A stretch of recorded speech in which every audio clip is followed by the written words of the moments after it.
Hello दोस्तों, बेलिज्म academy YouTube channel में आपका फिर से बहुत बहुत स्वागत है। दोस्तों, आज के इस वीडियो में हम पर्यावरण के मोस्ट इंपॉर्टेंट क्वेश्चंस को सॉल्व करने वाले हैं, जो कि आपके यूपी टेट साथ ही साथ आपके सुपर टेट के लिए मोस्ट इंपॉर्टेंट है। दोस्तों, इस वीडियो में मैंने सारे क्वेश्चन सेलेक्टेड लिए हैं, जो कि आपके सिलेबस पर बेस्ड होंगे, साथ ही साथ आपके प्रीवियस क्वेश्चन पर बेस्ड होंगे। तो वीडियो को ध्यान से देखिएगा और वीडियो के लास्ट में मुझे जरूर बताएगा कि आज के इस वीडियो में आपके कितने क्वेश्चन सही हुए। तो बिना देरी करते हुए चलिए शुरू करते हैं सबसे पहले क्वेश्चन से। सबसे पहला क्वेश्चन है, जुड़वा खनिज किसे कहा जाता है? ऑप्शन आपके सामने है जस्ता और टिन, ऑप्शन बी जस्ता और शीशा, ऑप्शन सी लोहा और कोयला, या फिर ऑप्शन डी ब्रोमीन और पारा। इसका सही आंसर हो जाएगा ऑप्शन बी जस्ता और शीशा। दोस्तों, याद रखिएगा कि जस्ता यानी कि जिंक और शीशा, इन दोनों को जुड़वा खनिज कहा जाता है। अगर आपसे पूछा जाता है कि एकमात्र द्रव धातु कौन सा है, तो पारा है। और अगर आपसे पूछा जाता है कि एकमात्र द्रव अधातु कौन सा है, तो ब्रोमीन है। इंपॉर्टेंट है, याद रखिएगा। अगला क्वेश्चन, ज्वालामुखी के मुख को क्या कहा जाता है? ऑप्शन आपके सामने है केंद्र, ऑप्शन बी शंकु, ऑप्शन सी कालडेरा, या फिर ऑप्शन डी क्रेटर। इसका सही आंसर हो जाएगा ऑप्शन डी क्रेटर।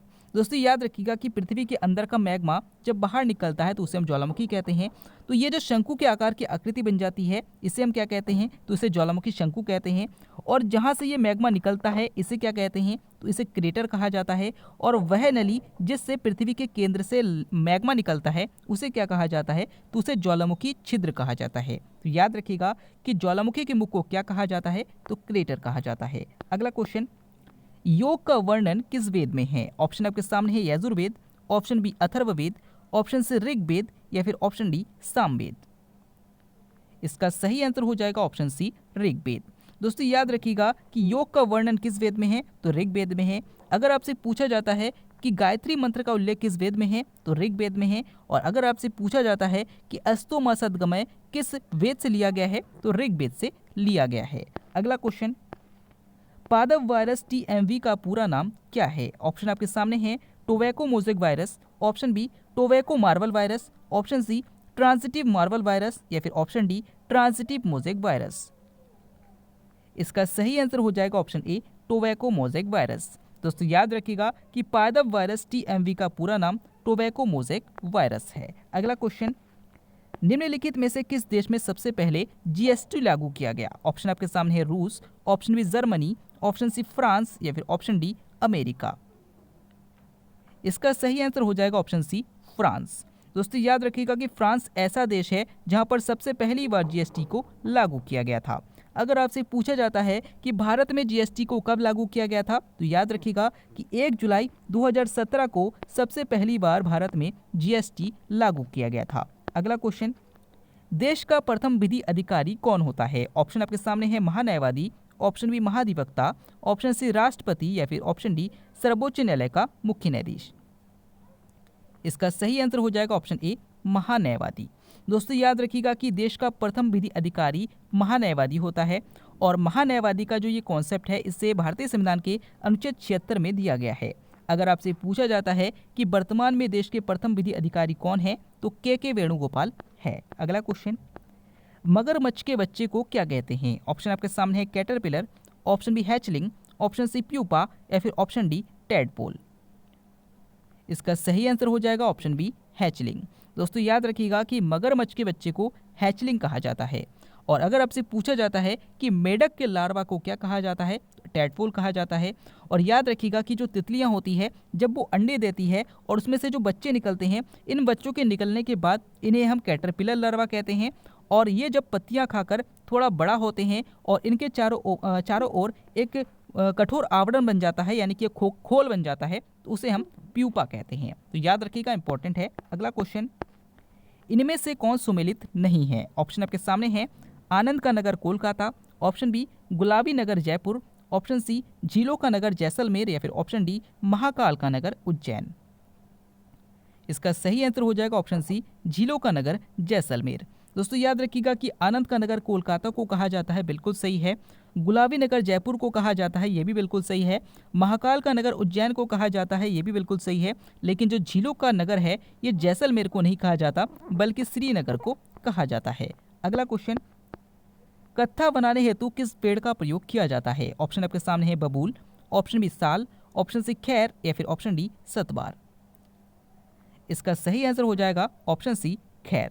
दोस्तों याद रखिएगा कि पान के साथ जो कत्था यूज़ किया जाता है, जिसे खाने के लिए प्रयोग करते हैं, ये खैर वृक्ष से प्राप्त किया जाता है। अगला क्वेश्चन, रहस्यमयी झील किसे कहा जाता है? ऑप्शन आपके सामने है, लोकटक झील, ऑप्शन बी डल झील, ऑप्शन सी रूपकुंड झील या फिर ऑप्शन डी चिल्का झील। इसका सही आंसर हो जाएगा ऑप्शन सी रूपकुंड झील। दोस्तों याद रखिएगा कि उत्तराखंड में जो रूपकुंड झील है, इसे रहस्यमयी झील कहा जाता है, क्योंकि इस झील के चारों ओर लगभग सैकड़ों कंकाल पाए गए हैं और ये कहाँ से आए हैं, ये अभी तक रहस्य का विषय बना हुआ है, इसलिए इस झील को रहस्यमयी झील कहा जाता है। अगर आपसे पूछा जाता है कि लोकटक झील कहाँ पर है, तो मणिपुर में है। अगर आपसे पूछा जाता है कि डल झील कहाँ पर है, तो जम्मू कश्मीर में है। और चिल्का झील कहाँ पर है, तो उड़ीसा में है। अगला क्वेश्चन, इनमें से कौन सुमेलित नहीं है? ऑप्शन आपके सामने है, पंजाब हिमालय, सिंधु और सतलज, ऑप्शन बी कुमायूं हिमालय, सतलज और काली, ऑप्शन सी नेपाल हिमालय, काली और तिस्ता, या फिर ऑप्शन डी असम हिमालय, तिस्ता और गंगा। इसका सही आंसर हो जाएगा ऑप्शन डी असम हिमालय, तिस्ता और गंगा। दोस्तों याद रखिएगा कि जो पंजाब हिमालय है, ये सिंधु और सतलज के बीच में है, बिल्कुल सही है। कुमायूं हिमालय जो है वो सतलज और काली नदी के बीच में है, ये भी बिल्कुल सही है। नेपाल हिमालय काली और तिस्ता नदी के बीच में है, ये भी बिल्कुल सही है। लेकिन जो असम हिमालय है, ये तिस्ता और गंगा नदी के बीच में नहीं है, बल्कि ये तिस्ता और ब्रह्मपुत्र नदी के बीच में है। अगला क्वेश्चन, सूर्यदेव का देश किसे कहा जाता है? ऑप्शन आपके सामने है, Cuba, option B Japan, option C Myanmar, या फिर ऑप्शन डी नॉर्वे। इसका सही आंसर हो जाएगा ऑप्शन बी जापान। दोस्तों याद रखिएगा कि सूर्योदय का देश किसे कहते हैं? जापान को कहते हैं। चीनी का कटोरा किस देश को कहा जाता है? तो क्यूबा को कहा जाता है। पैगोडा का देश किस देश को कहा जाता है? तो म्यांमार को कहा जाता है। और अगर आपसे पूछा जाता है कि मध्य रात्रि का सूर्य किस देश को कहा जाता है, तो नॉर्वे को कहा जाता है। अगला क्वेश्चन, इनमें से कौन सुमेलित नहीं है? ऑप्शन आपके सामने है, जोग जलप्रपात शरावती नदी, ऑप्शन बी हुंड्रू जलप्रपात स्वर्णरेखा नदी, ऑप्शन सी एना जलप्रपात दामोदर नदी, या फिर ऑप्शन डी शिव समुद्र जलप्रपात कावेरी नदी। इसका सही आंसर हो जाएगा ऑप्शन सी एना जलप्रपात दामोदर नदी। दोस्तों याद रखिएगा कि जोग जलप्रपात शरावती नदी पर है, बिल्कुल सही है। हुंडू जलप्रपात स्वर्णरेखा नदी पर है, बिल्कुल सही है। शिव समुद्र जलप्रपात कावेरी नदी पर है, ये भी बिल्कुल सही है। लेकिन जो एना जलप्रपात है, ये दामोदर नदी में नहीं है, बल्कि ये नर्मदा नदी पर है। तो याद रखिएगा, इंपॉर्टेंट है। अगला क्वेश्चन, भारत में सर्वाधिक आबादी वाला द्वीप कौन सा है? ऑप्शन आपके सामने है, माजुली द्वीप, option B Lakshadweep, option C Salsette द्वीप, या फिर ऑप्शन डी श्रीहरिकोटा द्वीप। इसका सही आंसर हो जाएगा ऑप्शन सी सॉल्सेट द्वीप। दोस्तों याद रखिएगा कि सॉल्सेट द्वीप पर ही मुंबई स्थित है। और अगर आपसे पूछा जाता है कि सबसे अधिक आबादी किस द्वीप पर है, तो सॉल्सेट द्वीप पर है। अगर आपसे पूछा जाता है कि सबसे बड़ा नदी द्वीप कौन सा है, तो विश्व का सबसे बड़ा नदी द्वीप माजुली द्वीप है और ये असम में है। अगर आपसे पूछा जाता है कि जो प्रवाल भित्ति से निर्मित द्वीप कौन सा है, तो श्रीहरिकोटा द्वीप है। अगला क्वेश्चन, प्रथम विश्व युद्ध के दौरान किस गैस का प्रयोग हुआ था? ऑप्शन आपके सामने है, lewisite, option B mustard gas, option C phosgene, या फिर ऑप्शन डी मेथिल आइसोसाइनाइड। इसका सही आंसर हो जाएगा ऑप्शन बी मस्टर्ड गैस। दोस्तों याद रखिएगा कि कहीं कहीं पर आपको मस्टर्ड गैस के साथ साथ फास्जीन गैस भी देखने को मिल जाएगा। तो अगर आपके सामने इन दोनों में से कोई एक ऑप्शन होता है, तो आप उस पर टिक करेंगे। अगला क्वेश्चन, पुदीना के किस भाग से तेल की प्रतिशतता सबसे अधिक होती है? ऑप्शन आपके सामने है, जड़, ऑप्शन बी पत्ती, ऑप्शन सी तना, या फिर ऑप्शन डी फूल। इसका सही आंसर हो जाएगा ऑप्शन बी पत्ती।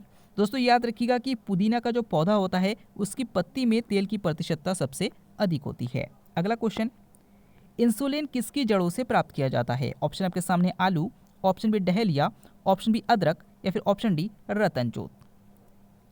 इसका सही आंसर हो जाएगा ऑप्शन बी डहेलिया। दोस्तों याद रखिएगा कि डहेलिया की जड़ों से इंसुलिन प्राप्त किया जाता है।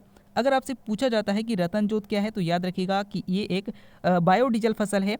आलू और अदरक ये दोनों तने हैं। अगला क्वेश्चन, टाइफाइड की जांच के लिए कौन सा टेस्ट किया जाता है? ऑप्शन आपके सामने है, ELISA test, option B Widal test, option C Truenat test, या फिर ऑप्शन डी A1C टेस्ट। इसका सही आंसर हो जाएगा ऑप्शन बी बिडाल टेस्ट। दोस्तों याद रखिएगा कि टाइफाइड की जांच के लिए बिडाल टेस्ट किया जाता है। अगर आपसे पूछा जाता है कि एड्स की जांच के लिए कौन सा टेस्ट किया जाता है, तो एलिसा टेस्ट किया जाता है। टीबी की जांच के लिए कौन सा टेस्ट किया जाता है, तो ट्रूनेट टेस्ट किया जाता है। और खून की जांच के लिए A1C टेस्ट किया जाता है। अगला क्वेश्चन, सर्पदंश से सबसे पहले कौन सा अंग प्रभावित होता है? ऑप्शन आपके सामने है फेफड़ा, ऑप्शन बी हृदय, ऑप्शन सी रक्त संचार या फिर ऑप्शन डी मस्तिष्क। इसका सही आंसर हो जाएगा ऑप्शन सी रक्त संचार। दोस्तों याद रखिएगा कि सर्पदंश यानी कि सांप के काटने पर सबसे पहले आपका रक्त संचार बॉडी में प्रभावित होता है।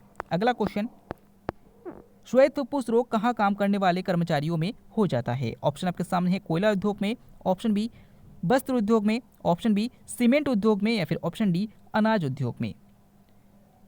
इसका सही आंसर हो जाएगा ऑप्शन सी सीमेंट उद्योग में।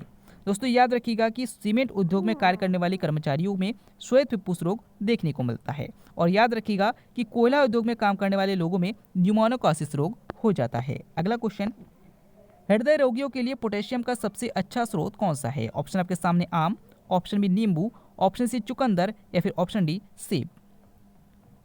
इसका सही आंसर हो जाएगा ऑप्शन डी सेब। दोस्तों याद रखिएगा कि हृदय रोगियों के लिए जो पोटेशियम की आवश्यकता होती है उसका सबसे अच्छा स्रोत सेब है। अगला क्वेश्चन, तारपीन का तेल किस पेड़ से प्राप्त किया जाता है? ऑप्शन आपके सामने है जेट्रोफा, ऑप्शन बी सतवार, ऑप्शन सी चीड़ या फिर ऑप्शन डी सिनकोना। दोस्तों इस क्वेश्चन का आंसर आपको हमें कमेंट के द्वारा बताना है। आज के इस वीडियो में आपके कितने क्वेश्चन सही हुए, साथ ही साथ आज का वीडियो आपको कैसा लगा कमेंट करके जरूर बताएगा। साथ ही साथ अगर आप टेलीग्राम ग्रुप को ज्वाइन करना चाहते हैं तो डिस्क्रिप्शन में लिंक दिया गया है, वहां से आप ज्वाइन कर सकते हैं। हम फिर से लौटेंगे एक नया इंटरेस्टिंग वीडियो लेकर, तब तक के लिए देखते रहिए, सीखते रहिए।